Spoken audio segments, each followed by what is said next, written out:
डेजा वू एक काफी अजीब सा शब्द है। ये एक फ्रेंच लैंग्वेज का वर्ड है और इसका इंग्लिश मीनिंग है ऑलरेडी सीन। खैर, बात करते हैं कि डेजा वू होता क्या है। इसको अगर हम सिंपल वर्ड में समझे तो डेजा व्यू का मतलब होता है पहले देखा हुआ। अपने नाम की तरह ही डेजा वू अपना काम भी करता है। ये इंसान को एहसास दिलाता है कि जो चीज वह अभी देख रहा है, बोल रहा है या महसूस कर रहा है, वह पहले भी उसके साथ हो चुका है। ये एहसास इतना ज्यादा शक्तिशाली होता है कि हमारे दिमाग ये समझ ही नहीं पाता है कि वह चीज हमारे साथ पहले भी हुई है या अभी हो रही है। हमारे दिमाग में ये सवाल आता है कि डेजा वू आखिर होता ही क्यों है।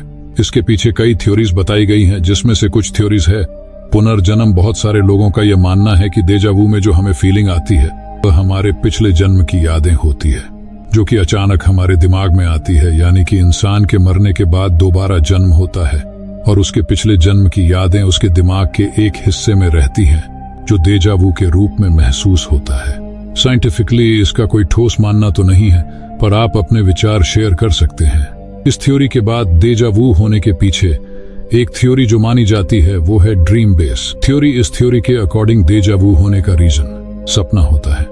अगर सोने से पहले कुछ विचार अपने मन में सोचते हैं तो इस बात का चांसेस होता है कि जो सोचते हैं वह हमारे सपने में आ जाए।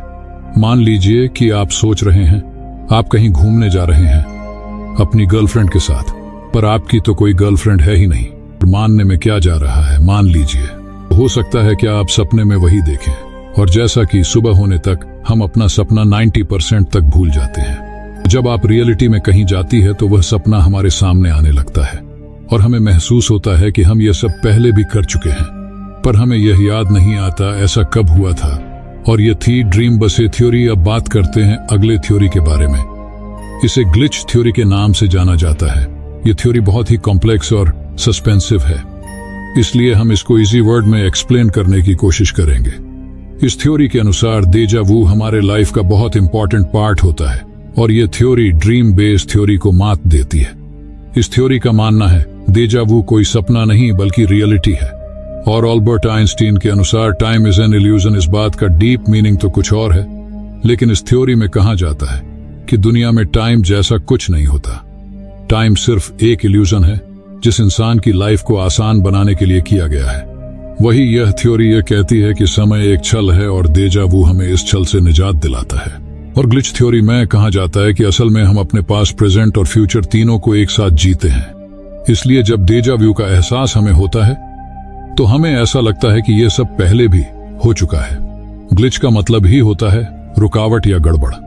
तो यह रुकावट हमारी डेली लाइफ को रियलिटी से एक ब्रेक देती है और जिसे डेजा वू कहा जाता है। इन सारी थ्योरीज के अनुसार और भी बहुत से थ्योरीज है। इनमें से थ्योरी पैरेलल यूनिवर्सिटी जोड़ा गया, जो कि हमने पिछले वीडियो में बात की थी। और भी एक थ्योरी है बिहाइंड डेजा वू। साइकोलॉजी में कहा जाता है कि दरअसल डेजा वू होता है मेमोरी मिसमैच की वजह से।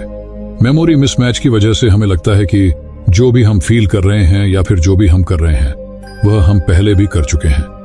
लेकिन डेजा वू का हमारी मेमोरी से क्या लेना देना, आइए इसे समझते हैं। जैसा कि आप सब लोग तो जानते ही होंगे, हमारी मेमोरी के दो पार्ट होते हैं, शॉर्ट टर्म मेमोरी और long term memory. Short term memory में बाहर से आने वाली इंफॉर्मेशन को अपने अंदर प्रोसेस किया जाता है और इसका एक लिमिटेड कैपेसिटी होता है। इस मेमोरी में जो इंफॉर्मेशन होती है वह जल्दी ही गायब हो जाती है और लॉन्ग टर्म मेमोरी में ट्रांसफर हो जाती है और वहीं पर स्टोर हो जाती है। लॉन्ग टाइम मेमोरी की स्टोरेज कैपेसिटी अनलिमिटेड होती है।